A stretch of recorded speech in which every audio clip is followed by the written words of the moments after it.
About a year and a half ago, I reached a complete rock bottom in terms of my mental health.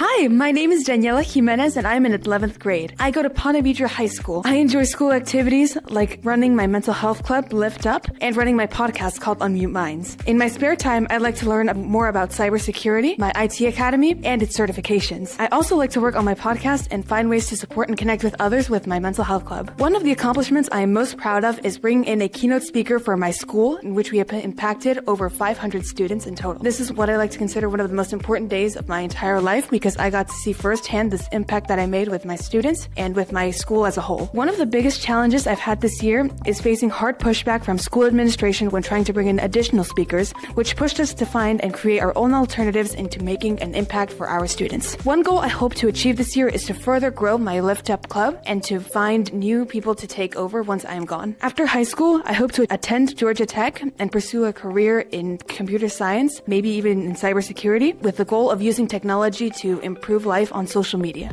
So I would like to say, a year and a half ago, I reached a complete rock bottom in terms of my mental health. I still have not figured out what caused that particularly, but I know that I really needed support and I couldn't find that for a long while. And I did not want anyone else to have to feel what I felt because it is such a thing that is not talked about enough, especially in high school and especially in my school, because in other schools that I've been in, it's easier to talk about in other places. But once you're in high school, that kind of stuff is kind of looked down upon. You need to look cool for the Instagram pictures as well. One person I really look up to is Pejin Echevarria. She was the keynote speaker that we brought into our school. Throughout the whole ordeal, she was very understanding, kind, and patient. She's someone that I've grown to look up to a lot due to her feminine power, the way she motivates others, and her energy overall. She is such a positive human being, and if I can shine a light, the kind of light that she's shown on my life to someone else, then I know I've done my job. I would first like to thank the two most important people in my life, my parents, Fernanda and Carlos, for always pushing me to work harder and be a better person for myself and for others. I would also like to thank all of my teachers, but in particular, the two teachers that have made the biggest impact on my life, Miss Meyer and Mr. Hillier. I both met you only this year, and yet you've completely changed the way I work, the way I function, and the way I see school and my career as a whole. I would also like to thank my academy teacher, Mr. Costello, for always pushing me to work harder and for overall being a light in my life. I would also like to thank Beaver Toyota for this opportunity. Thank you so much.